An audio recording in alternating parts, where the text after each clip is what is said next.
পশু কোরবানির পর রাজধানী সহ দেশের বিভিন্ন স্থানে কাঁচা চামড়া সংগ্রহ চলছে। চামড়া নিয়ে বিভিন্ন জায়গায় জড়ো হচ্ছেন মৌসুমী ব্যবসায়ীরা। বিস্তারিত জানাতে লালবাগের পোস্তায় আছেন রকিবুল রাহাত।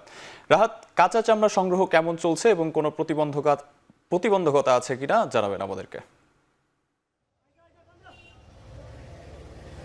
সাহাব, কাঁচা চামড়া সংগ্রহ এই লালবাগের পোস্তায় আমরা দেখছি যে দুপুরের পর থেকেই মূলত শুরু হয়েছে। তবে দাম নিয়ে কিন্তু আমরা দেখছি যে ক্রেতা এবং বিক্রেতা, বিশেষ করে আড়তদার এবং যারা মৌসুমী ব্যবসায়ী রয়েছেন তাদের মধ্যে একটি দর কষাকষি চলছে।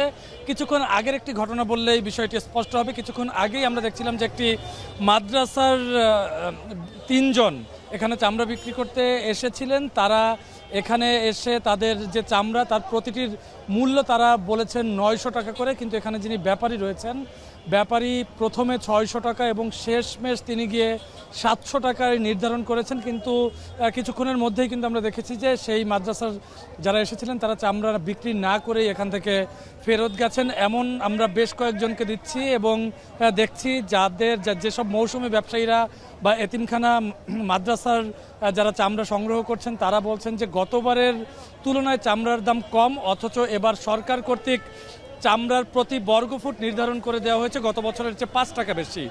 এবং সরকারিভাবে লবণ দেওয়া চামড়া কিন্তু বলা হয়েছে যে 1350 টাকা করে বিক্রি করা হবে।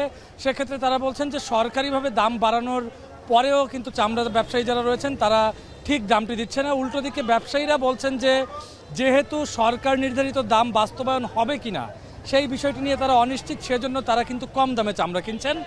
বেলা বাড়ার সঙ্গে সঙ্গে আমরা দেখছি যে চামড়ার প্রসার মূলত বাড়ছে, অর্থাৎ পোস্তা এলাকায় আরও বেশি চামড়া আসছে। কিছুক্ষণ পরে হয়তো আমরা আরও বিস্তারিত জানাতে পারবো। এই ছিল লালবাগের পোস্তা থেকে আমার কাছে সবশেষ। লালবাগের পোস্তা থেকে কাঁচা চামড়া সংগ্রহের বিস্তারিত জানাতে আমাদের সঙ্গে যুক্ত ছিলেন রকিবুল রাহাত।